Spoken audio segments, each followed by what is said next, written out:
Congratulations, Apple. You really did it. The circle of life is complete. AirPods are becoming iPods. Or at least that's what we are seeing in various mock-ups posted online, inspired by an Apple patent application that puts a screen on the AirPods charging case for controlling music and other things. Last year, we mourned the death of the iPod product line after 20 years when Apple discontinued the last iPod Touch model. So what is dead just may live again? Okay, don't hold your breath over a patent, but this is a great time to go over what we are expecting for the next batch of AirPods, how we could see something cheaper in the AirPod lineup, and even some new buds may be coming out for the Beats brand. And we are going to go over more of those patent details on what this potential AirPod case could do. Because, it goes a little bit deeper than Apple just dusting off the nanos from storage and slapping them on AirPods cases. As we go over all of this, there is one more thing I want you to think about when it comes to the evolution of the AirPod, or really the evolution of all of our accessories. At what point do accessories just hold more smarts and the phone becomes a hub managing it all? Then again, maybe putting a screen on something is no different than giving Malibu Stacy a new hat. Gotta give you something new to buy. I'm Bridget Carey, and this is One More Thing. Patents are fun little nerdy clues to how a company is thinking about the future, and this patent application has a lot of clues.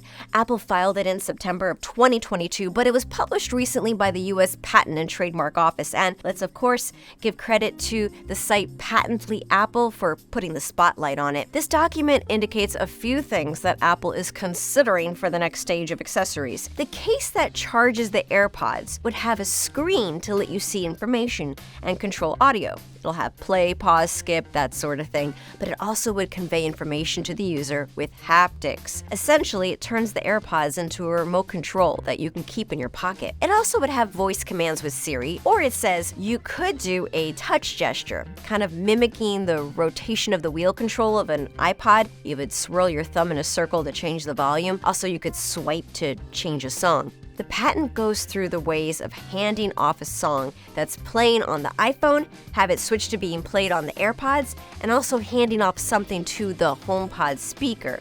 One useful trick highlighted would be that you could watch a video on your television, but then have the audio transferred to the headphones so you can watch without disturbing others if you want to keep the room quiet. Or it would be cool to do something like that on an airplane. There was also mention of squeezing the case to switch different types of audio modes, and you could see notifications of incoming messages or the weather, pretty much like what you would see on an Apple Watch alert. So why do any of this if you already use an Apple Watch? It's a good question that Apple will need to answer. I think of it as just another option for control, and it would be important to have the Apple Watch also be connected to all of whatever this is.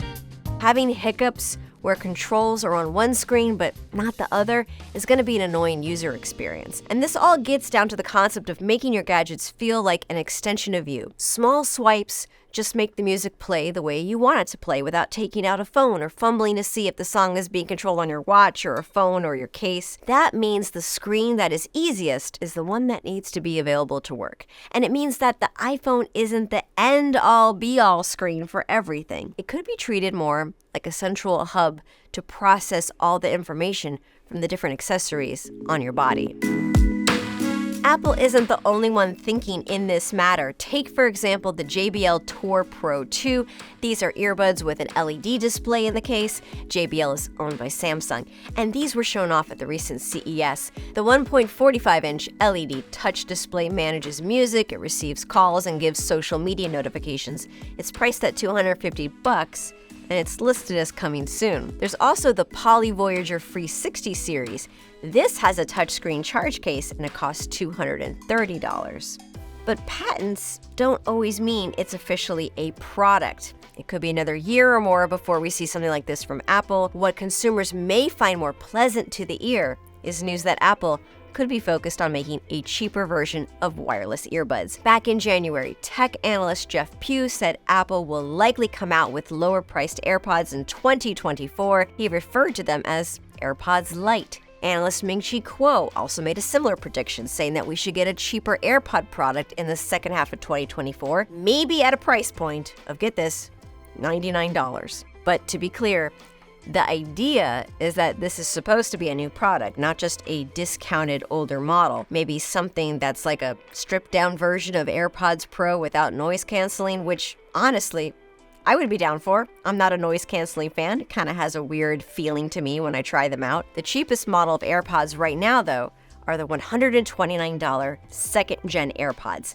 It makes you wonder if Apple would just lower those to $99 and still come out with a new Lite model. The hard thing to predict here is that AirPods have been sold as a premium product. And would Apple really give us a $99 version of something new, or would just drive us deal hunters to an older product? Either way, there are more clues that new AirPods could be really happening. 9to5Mac found a developer version of iOS 16.4 with code that referenced unreleased versions of AirPods, so something could be up. And 9to5Mac also found references of iOS 16.4 supporting the yet-to-be-announced Beats Studio Buds Plus. The regular Beats Studio Buds were released in 2021.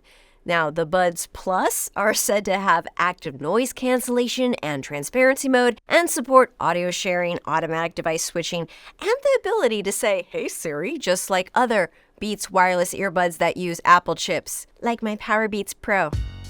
This is what I use.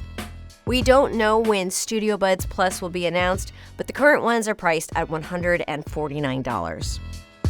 So maybe we are getting new Beats headphones soon, but does that mean no new AirPods in 2023? It's hard to say. There is no regular schedule of when AirPods products get released. Some have been to the spring, sometimes it's the fall. We have seen some sort of new AirPods product every year since 2019. The AirPods Max came out in 2020. The third-gen AirPods were in 2021. AirPods Pro in 2022. So are the AirPods Max due for an updated version? Maybe, but analyst Ming-Chi Kuo is thinking that's not going to be for another year.